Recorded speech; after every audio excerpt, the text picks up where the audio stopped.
गाम नाम के गांव के पास एक घना जंगल था जहां अनेक प्रकार के पशु पक्षी निवास करते थे। उसी जंगल के किनारे एक छोटी सी कुटिया में एक विधवा स्त्री रहती थी, सावित्री। उसकी उम्र लगभग 25 से 30 वर्ष के बीच थी।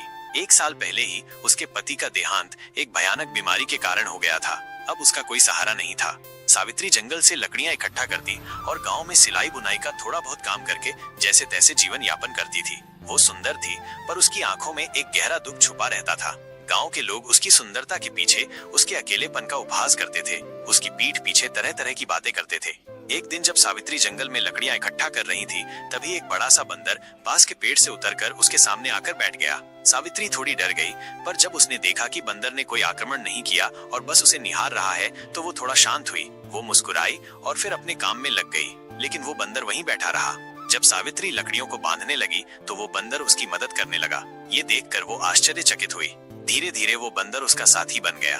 वो कभी कभी कुटिया के सामने बैठकर खेलता, कभी फल ला कर देता, कभी काम में मदद करता। सावित्री के जीवन में एक नया रंग भर गया था। उसके चेहरे पर फिर से मुस्कान लौट आई थी। समय बीतता गया। सावित्री और बंदर का रिश्ता गहरा होता चला गया। अब वो उसे अपने परिवार का हिस्सा मानने लगी थी। एक रात सावित्री चांदनी रात में अपनी कुटिया के बाहर बैठी थी।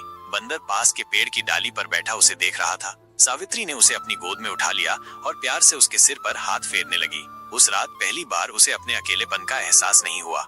दिन बीतते गए। यह रिश्ता अब केवल साथ बिताए समय तक सीमित नहीं रह गया था, एक गहरा भावनात्मक बंधन बन चुका था। लेकिन फिर एक दिन सावित्री बीमार पड़ गई। उसे मतली आने लगी, भूख बढ़ गई और शरीर में बदलाव दिखने लगे। चिंतित होकर वह गांव की दाई के पास गई। जांच के बाद दाई ने हैरानी से उसे बताया, बेटी तू माँ बनने वाली है। सावित्री सन्न रह गई, पर मैंने किसी पुरुष को हाथ तक नहीं लगाया। फिर वो उलझनों में डूबी लौटी। उसे याद आई वो एक रात मूसलाधार बारिश, कड़कती बिजली और उसका बंदर उसके पास, उसकी गोद में, और उसके मन में जो एक शांति और आत्मीयता की लहर आई थी।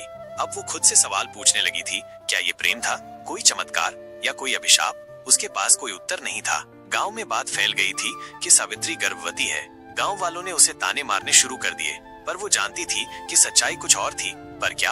एक रात सावित्री ने बंदर से पूछा, क्या तू हमेशा मेरे साथ रहेगा?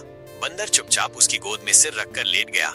उसकी आंखों में वही आत्मीय चमक थी जो सावित्री ने पहली बार देखी थी। उसकी आंखों से आंसू बह निकले। तभी आकाश में बिजली कड़की, जोरदार गर्जना हुई और उसी क्षण बंदर की देह से तेज रोशनी फूटने लगी। सावित्री हैरान रह गई। उसकी आंखों के सामने बंदर का शरीर बदलने लगा। वो धीरे धीरे एक युवा तेजस्वी पुरुष के रूप में बदल गया। मैं ऋषि वाक के प्रभु हूँ, उस पुरुष ने कहा। मुझे एक श्राप था कि जब तक कोई स्त्री मुझे निस्वार्थ प्रेम नहीं करेगी, मैं बंदर के रूप में रहूंगा। तुम्हारे प्रेम और आत्मीयता ने मुझे मुक्ति दी है। सावित्री की आंखों से आंसू बहने लगे, आश्चर्य, प्रेम और सुकून के। ऋषि ने आगे कहा, तुम्हारी कोख में पल रहा बच्चा कोई साधारण प्राणी नहीं है। वो योग बल से जन्मा दिव्य पुत्र है, तुम्हारे प्रेम की, तुम्हारे विश्वास की संतान। सावित्री ने उस दिव्य पुरुष को गले से लगा लिया। उसका वो खालीपन अब पूरी तरह भर चुका था। कुछ वर्ष बाद नीम गांव के उस जंगल के पास अब एक शांत कुटिया थी, जहां ऋषि वाक्यप्रभ, सावित्री और उनका पुत्र विवेक रहते थे। विवेक विलक्षण बालक था, बचपन में ही शास्त्रों और वेदों का ज्ञान प्राप्त कर चुका था। गांव वाले अब सावित्री को देवी माई कहकर सम्मान देते थे। जो कभी अकेली थी, अब वो एक सजीव चमत्कार का